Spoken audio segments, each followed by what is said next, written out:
son las escuelas económicas. Ahora, para hablar de escuelas económicas, vamos a entender un conjunto de ideas, pensamientos sobre la economía, las cuales los autores comparten una base común, un tronco común, unas hipótesis comunes para entender la economía. Ahora es bueno hacer un orden cronológico de estas escuelas económicas también. Vamos a nombrar las escuelas económicas más importantes o principales, la ubicación en el tiempo y en el espacio donde se encuentran y en qué periodo. Recalcable, qué entienden por riqueza o qué entienden por valor, cuáles pueden ser las principales actividades económicas para cada escuela. ¿Debe intervenir el Estado o no en la economía? Esto también es muy fundamental para entender cuál es el pensamiento de cada escuela, cómo se desarrollan las ideas de cada escuela. ¿Y qué postulados o conceptos, ideas, hipótesis defiende cada escuela económica? Aparte de alguna obra relevante que podemos recalcar. Ahora, para hablar de escuelas económicas, decimos que el orden cronológico es importante y si empezamos por la primera, nos vamos al mercantilismo. El mercantilismo se ubica en la modernidad después del descubrimiento de América, siglos XVI, Renacimiento, siglo XV, XVI. Y lo que comúnmente se asocia con mercantilismo es la idea de metales preciosos. Ahora, por metales preciosos, oro y plata, ¿para qué sirven estos metales preciosos? ¿O por qué la riqueza reside en estos metales preciosos? Pues simplemente porque son útiles para pagar cosas como pago de los mercenarios, que ese tiempo era un tiempo de guerras, convulso, para comprar alimentos, para comprar maquinaria, telas, etcétera, etcétera. Por lo tanto, los mercantilistas piensan que debido a que los metales preciosos es lo más rico que hay, digamos, entre comillas, es bueno hacerse mediante el comercio exterior, que es la principal actividad económica, de más y más metales preciosos, acumular metales preciosos, acumular oro y plata, con la finalidad de pagar todo lo que hablábamos antes. Ahora, ¿qué postulados puede defender esta escuela? Defiende la colonización en cierta medida, la extracción de metales preciosos de las colonias o la adquisición de metales preciosos y una balanza comercial favorable. ¿Esto qué quiere decir de balanza comercial favorable? Que todo lo que nosotros adquiramos y todo lo que nosotros gastemos tenga un resultado favorable o superávit. Bien, después podemos hablar de fisiocracia, siglo XVIII, pre-Revolución Francesa, el siglo de la Ilustración, finales del siglo XVIII, Revolución Francesa. Y la ubicación, si bien el mercantilismo era Europa y las colonias, obviamente, en la fisiocracia va a ser concretamente Francia, la Francia del siglo XVIII. Ahora, para hablar de la fisiocracia, lo que comúnmente se asocia es la agricultura. ¿Por qué?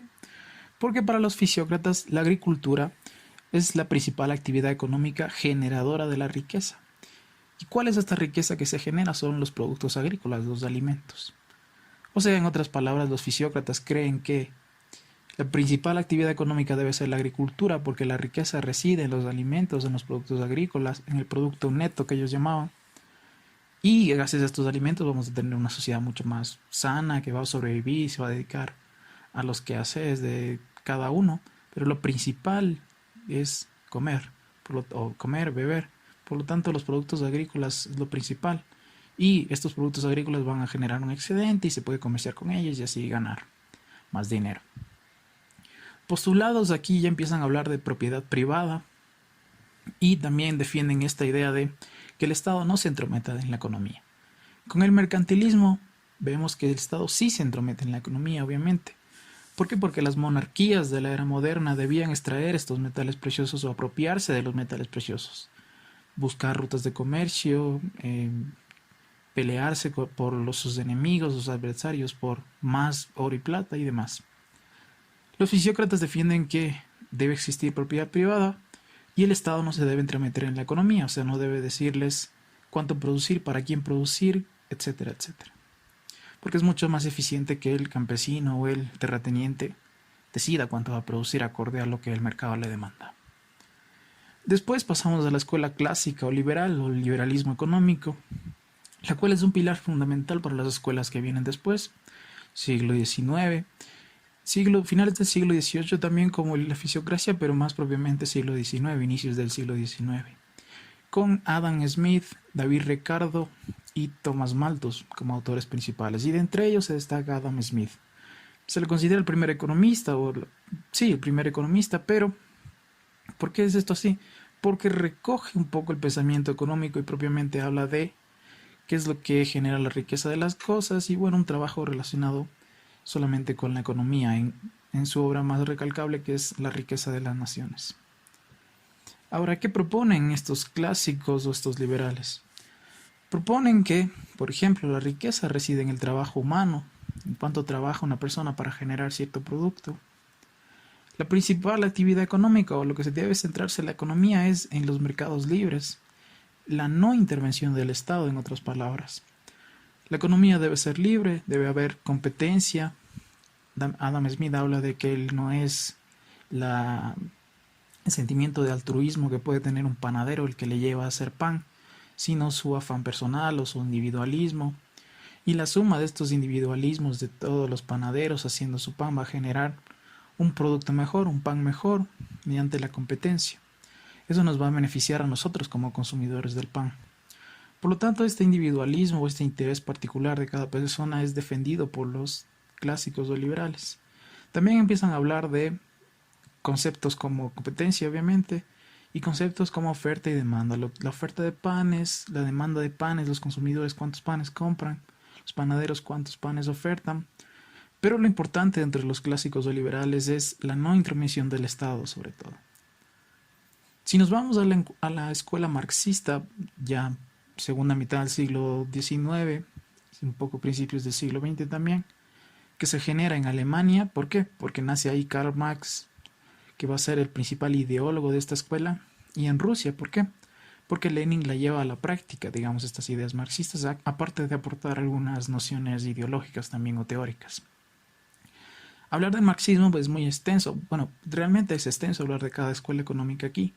Pero para que nos hagamos una idea de qué entiende el marxismo, cómo ve la economía el marxismo ve la economía como una lucha de clases. Una lucha de clases en la cual hay unos capitalistas o burgueses propietarios de los medios de producción y unos obreros que se dedican a trabajar con esos medios de producción. Por medios de producción podemos entender la maquinaria para hacernos una idea de una fábrica. Entonces tenemos el dueño de la fábrica, el capitalista, que controla las máquinas, es propietario de las máquinas, digamos, y los obreros que trabajan en esa fábrica. Ahora Marx dice, ¿quién produce la riqueza realmente? ¿Ahí es el capitalista poniendo la máquina? ¿O es el obrero que sabe cómo manejar esa máquina, sabe cómo producir y demás? Para Marx, la riqueza reside en el trabajo socialmente necesario para producir algo. O sea, en el trabajo que le lleva a un obrero producir algo. Entonces las cosas van a tener más valor cuando más trabajo haya en ellas.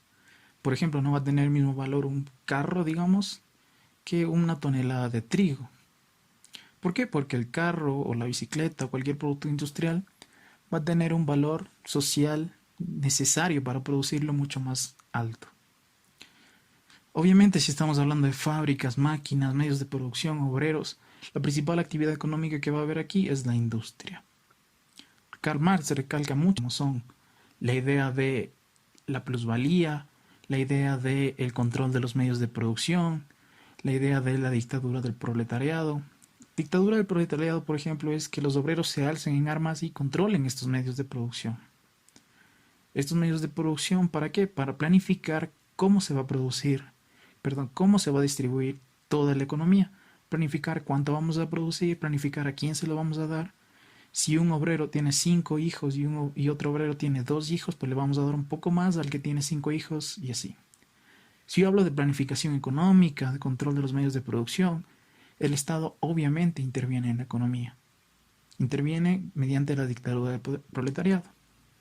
También tenemos unas ideas como la alienación, que significa que un obrero esté del lado de los capitalistas, ideológicamente hablando, o en corriente de pensamiento del lado de los capitalistas, se alinea con el sistema de capitalista, y muchos más postulados. En cuanto a la escuela neoclásica, que también surge a finales del siglo XIX, inicios del XX, y que tiene como principal referente a Alfred Marshall, es una escuela nuevo, clásico, relacionada con la escuela clásica anterior, pero con muchas ideas nuevas o novedosas.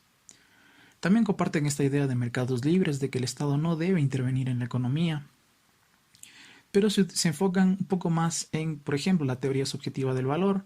Un neoclásico podría decirnos, está bien lo que dicen los marxistas de que, por ejemplo, el carro cuesta más que la tonelada de trigo porque es más complejo producir un carro que una tonelada de trigo, requiere más trabajo social necesario que hablábamos antes.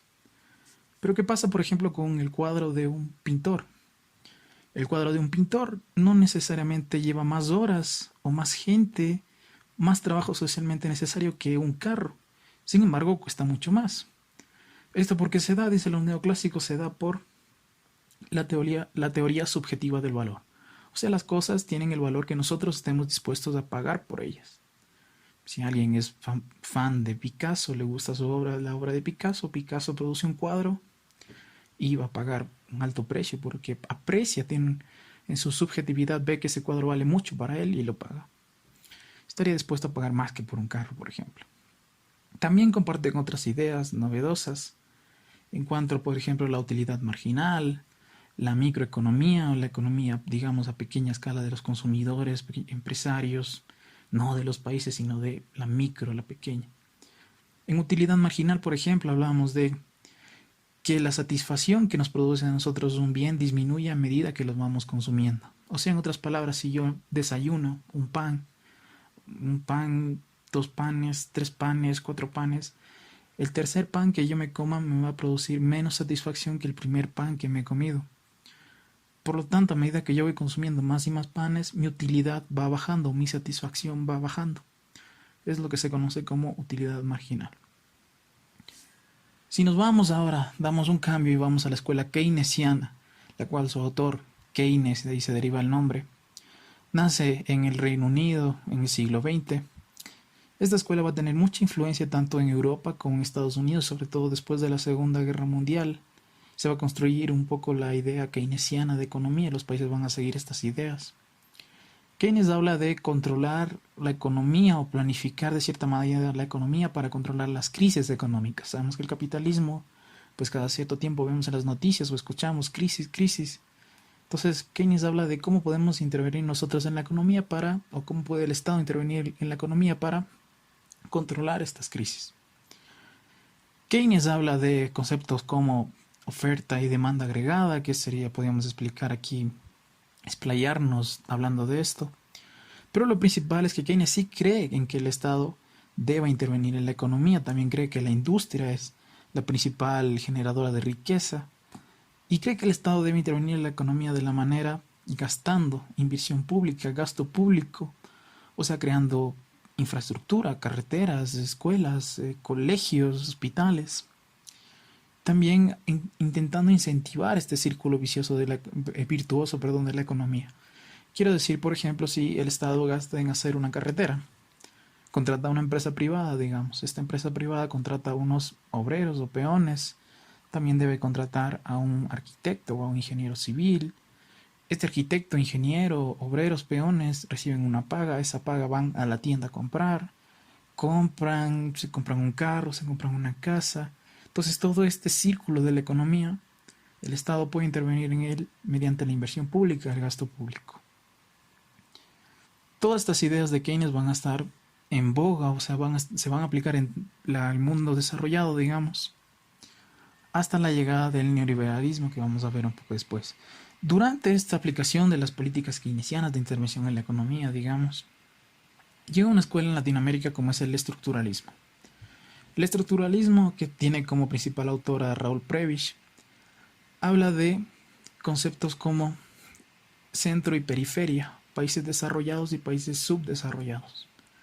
Para Raúl Prebisch o para los estructuralistas en esta escuela del siglo XX también, el Estado sí debe intervenir en la economía. Los estructuralistas hablan de una planificación económica, también entienden que la principal actividad económica es la industria, y hablan de un modelo easy. ¿Qué significa el modelo easy? Visto desde el lado de los países subdesarrollados, en esta idea de centro y periferia que tenemos, los países del centro son los desarrollados, los países de la periferia, de las afueras, somos los subdesarrollados, digamos. Por ejemplo, Estados Unidos y Europa, países del centro desarrollados, países de la periferia, Latinoamérica, países subdesarrollados. ¿Qué debemos hacer para llegar a desarrollarnos? Pues lo principal es que primero el Estado intervenga, por ejemplo, poniendo aranceles mediante el modelo Easy. Modelo Easy vamos a entender un modelo de sustitución de importaciones. Las importaciones tienen mucho valor agregado y nosotros las compramos del exterior, y lo que estamos produciendo y exportando al exterior es simplemente materia prima, puede ser petróleo, cobre, papas, trigo, bueno, digamos maíz y demás. Por lo tanto, debemos bajar la cuota de importaciones de, por ejemplo, pantalones del extranjero para dar chance a nuestra industria nacional a producir esos pantalones. ¿Cómo hacemos eso? Pues mediante aranceles, por ejemplo. Esta escuela tiene su influencia en Latinoamérica más o menos recalcable hasta la década ya de 1980, que llega el neoliberalismo, que es la última escuela que vamos a ver. El neoliberalismo, como su propio nombre indica, tiene parte de liberal en el sentido de que los mercados son libres, el Estado no debe intervenir en la economía. Pero Milton Friedman, por ejemplo, que es uno de los autores, ¿qué van a defender ya terminado, digamos, segunda parte del siglo XX y hasta la actualidad, siglo XXI, podríamos recalcar? ¿Qué es lo que va a defender Milton Friedman y los neoliberales? Va a defender nociones tales como la privatización, nociones tales como la globalización beneficiosa para los países, obviamente que el Estado no intervenga o intervenga lo menos posible en la economía y demás. Ahora, esto se traduce en qué. Si hablamos de privatización, venimos de un mundo keynesiano donde la gente, o los estados, mejor dicho, gastaban mucho por este ciclo virtuoso del que hablábamos, de intervenir en la economía. Los neoliberales dicen que no, que es necesario privatizar. ¿Privatizar qué significa? Dar estos sectores tradicionalmente ligados al Estado, como puede ser la recolección de basuras, la sanidad, la educación, entregárselas al sector privado. ¿Por qué? Porque el sector privado va a manejar correctamente estos recursos. Si hablamos, por ejemplo, del sector público, podemos hablar de corrupción, de ineficiencia en el gasto, etcétera, etcétera. Entonces los neoliberales, que también se empiezan, digamos, a desarrollarse en la década de los 80, tanto en Europa como en Estados Unidos y en Latinoamérica, obviamente, hablan de esta idea de privatización. Y hablan también de una idea de globalización, que hasta nuestros días está fuertemente ligada a las tecnologías. Esta idea de que todos los países deben meterse en el comercio mundial, digamos, producir algún producto que los otros países demanden para poder desarrollarnos. La manera de desarrollarnos es sin el Estado en la economía y produciendo algo diferenciador de los otros países en el mercado mundial. Y bueno, podríamos hablar de la influencia que tienen en Latinoamérica ya, yéndonos a nuestra parte. Cada escuela económica, si hablamos por ejemplo del mercantilismo, obviamente nos influyó sobremanera porque los metales preciosos tenían que salir de algún lado, y en muchos de los casos fue en Latinoamérica, en las colonias de la monarquía hispánica, por ejemplo. En cuanto a otras escuelas que podríamos recalcar como influyentes, obviamente la escuela marxista, que también influyó en todo el movimiento obrero, el movimiento comunista, podríamos hablar. La escuela keynesiana también influye de cierta manera en Latinoamérica, en el sentido de que se crea, digamos, en el siglo XX una noción o un sentimiento de que el Estado debe intervenir en la economía. Y el neoliberalismo influye hasta nuestros días en el sentido de que ahora ya no tiene que intervenir el Estado, ahora tenemos que asociarnos mediante tratados de comercio, buscar la manera de meternos en el mercado mundial y por lo tanto meternos en la globalización también. Y eso sería un poco un pequeño repaso de cada escuela económica. Muchas gracias y nos vemos en el próximo episodio.